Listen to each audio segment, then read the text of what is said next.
उत्तर प्रदेश में नई प्राथमिक स्तर की शिक्षक भर्ती का मुद्दा माननीय कोर्ट पहुंच चुका है। जैसा कि आपको ज्ञात होगा, माननीय इलाहाबाद हाईकोर्ट में आरटी एक्ट को आधार बनाते हुए धारा 26 में ये बातें मेंशन की गई हैं कि जितने भी स्वीकृत पद हैं उससे 10% से ज़्यादा स्वीकृत पद खाली नहीं रह सकते। इसी पॉइंट को आधार बनाते हुए अभ्यर्थी माननीय इलाहाबाद हाईकोर्ट का दरवाजा खटखटाए थे, क्योंकि कुछ समय पहले प्रदेश सरकार के द्वारा जो आंकड़े प्रस्तुत किए गए कि 5 लाख से ज़्यादा स्वीकृत पद है, जिसमें से देखा जाए तो लगभग 2 सवा 2 लाख पद खाली हैं, जो कि 10% से ज़्यादा पद बनते हैं। तो इन सब के बाद से ये मामला कोर्ट पहुंचा, जहां पर माननीय इलाहाबाद हाईकोर्ट ने 3 हफ्ते का वक्त दिया है जो भी रिस्पोंडेंट हैं अपना आंसर काउंटर फाइल करने के लिए, और उसके बाद 1 हफ्ते का वक्त होगा जो पिटिशनर्स हैं उनको रिज्वाइंडर फाइल करने के संदर्भ में।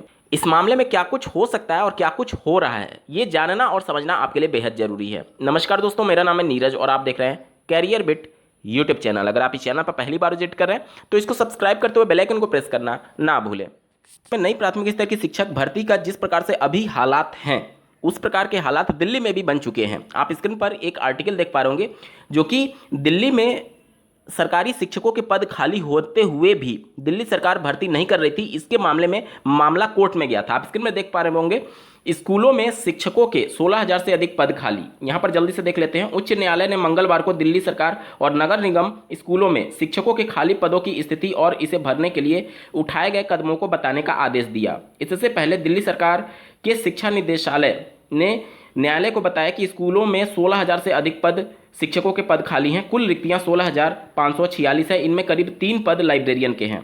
तो यहाँ पर भी पद खाली होते हुए भी पद नहीं भरे जा रहे थे। तो यहाँ पर DSSB को हलफनामा दाखिल करने के लिए बोला और दिल्ली सरकार को भी अपना आंसर काउंटर फाइल करने के लिए 4 हफ्ते का समय दिया गया था। ये इसी प्रकार का मामला माननीय इलाहाबाद हाईकोर्ट में भी अभी लंबित है, जिसमें 3 हफ्ते का समय दिया गया है रिस्पोंडेंट को, प्रदेश सरकार को और शिक्षा निदेशालय को अपना आंसर काउंटर फाइल करने के संदर्भ में।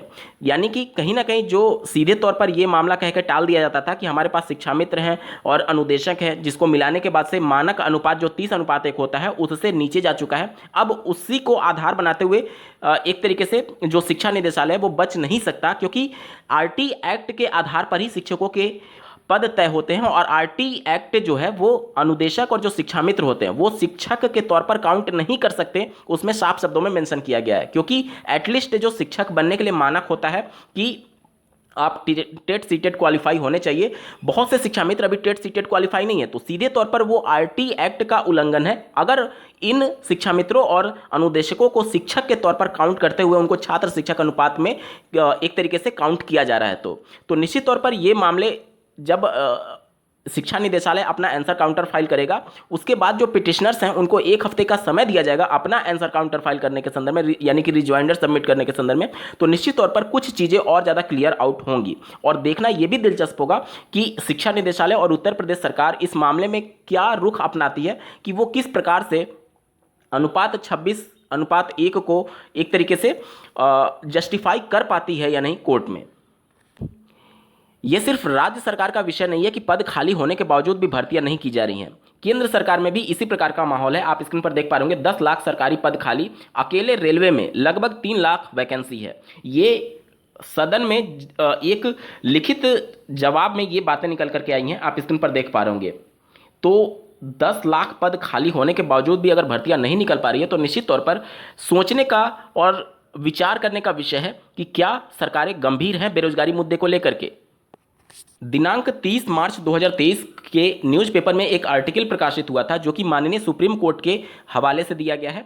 आप स्क्रीन पर देख पा रहे होंगे, सुप्रीम कोर्ट ने कहा राजनीति में धर्म का उपयोग बंद होते ही समाप्त हो जाएंगे नफरती भाषण। आप स्क्रीन पर देख पा रहे होंगे किस प्रकार से माननीय सुप्रीम कोर्ट भी अब जो धर्म का उपयोग, धर्म के नाम पर विभिन्न प्रकार के वोट और ये सभी चीज़ें होती हैं जाति के नाम पर, वो सभी चीज़ें गलत हैं। क्योंकि जो बेसिक मुद्दा है रोटी कपड़ा और मकान, इस पर चुनाव अगर होगा तो निश्चित तौर पर एक निष्पक्ष सरकार निकल करके आएगी जो बेहतरी के लिए, लोगों की बेहतरी के लिए काम कर पाएगी। दूसरे देशों से भी सरकारों को सीखना चाहिए कि किस प्रकार से, जहां भारतवर्ष में जो 2004 में एक तरीके से पेंशन बंद कर दिया गया था, उस पेंशन को लेकर के केंद्र सरकार साफ शब्द में कह रही है कि जो पुरानी पेंशन स्कीम है उसको लागू करने का कोई भी अभी विचार नहीं चल रहा है। यहाँ पर दूसरे देशों में आप देखेंगे तो देखिए सरकारी स्कूलों से निवृत्त होने वाले कुत्तों घोड़ों को पेंशन देगा पोलैंड।